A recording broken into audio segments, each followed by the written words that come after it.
everyone, how are you? My name is Mosumoluwa Adeleke. If this is your first time here, hey, you're so welcome. Hi, thank you so much for coming, and if you're returning back, you're absolutely welcome. I always appreciate you for watching my videos. So today I'm going to talk about something that is Christian, something that is along the lines of the church, Jesus Christ, gospel, something along that line. So today I'll be talking about what to do and how to react if someone leaves your church, not necessarily as a pastor, but if someone who was a member of the church you are attending now left the church and went to another church, or just basically just left the church, how to react. So I've already jotted out my point here and I'll just get into it. So the first thing to do is that if you realize or find out that someone left your church, you should not keep malice with them. You don't have to be the pastor, you don't have to be you can just be like a regular church member. It doesn't make sense that you keep malice with someone because they left the church that you were both attending. As a pastor, as a regular church member, there is no point and there is no need to do that. They left, and yeah, yes, they left. You do not have to keep malice. If you keep malice with them, or you start gossiping about them, or you start spreading false news about them just because they left the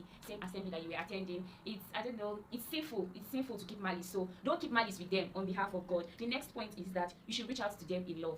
Okay, so I'm not sure if it is compulsory for you to reach out, but in a situation where you'd like to reach out or you need to reach out, please reach out to them in love and with love. Don't reach out to them with entitlement mentality. Why will you leave our church? Who do you think you are? After all, please reach out to them with genuine love and humility. Don't reach out to them in such a way that they'll be triggered and angry. No, we don't want to push negative reactions and negative actions. So even if you want to reach out to them, be very loving while it's so and so, how far, what's up, I didn't see you in church, are you fine, are you okay? If they're ready to discuss with you about it, fine. If they're not ready to discuss, don't pressurize them, don't press them.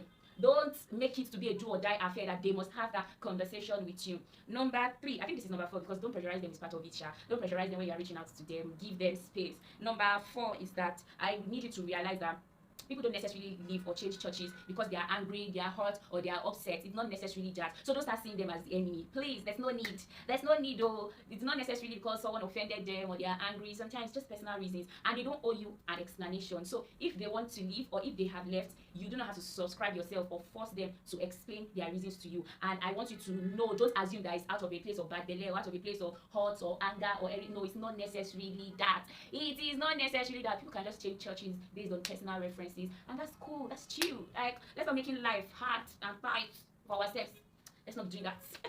And then next, don't be authoritative about the decisions they have made. Don't try to feel like, how dare you change? Who are you to change? I am your pastor. I am the one that will tell you if God wants you to change your church. God will speak to me to speak to you. Why won't you take permission from me? Why would you? Don't become authoritative over people's lives, especially the spiritual aspects of their lives. That's not very nice, and I don't think it is Christ-like. I don't think it is Jesus-like. I feel like Jesus respected people's choices, and he still does. So please don't, I beg in the name of God, don't go and become authoritative. Don't feel so much that you are in an authority to, address those things with them, that you do it in such a way that you are now looking like a silly person. Because when you begin to claim you have power, I am your pastor, I am the pastor, I'm your head over you, how dare you do this, how dare you do that? No. And it's one of the mistakes Christians make in the Christendom. Once people have become our church members, or once we attend the same church as people, once we become their pastors, we begin to have this kind of how would I say it? We begin to feel this kind of authority that we should have over them, and then we are using that authority to manipulate, to gaslight, to misbehave, to maltreat them, and to kind of as if we want to fight with them. So please don't bring one kind of smelling, unnecessary, silly authority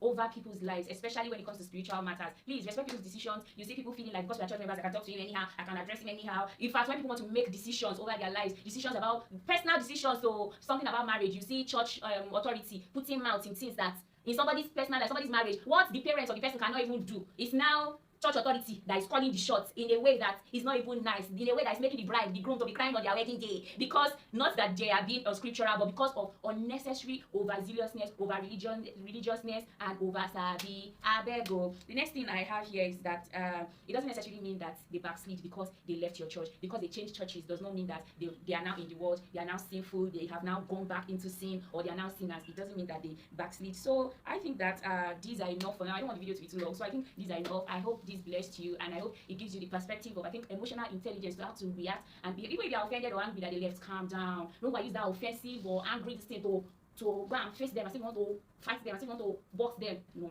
calm down, calm your chest. So yes, that's it. Thank you so much for watching my video. I hope to see you next time. Until next time, be good. Bye.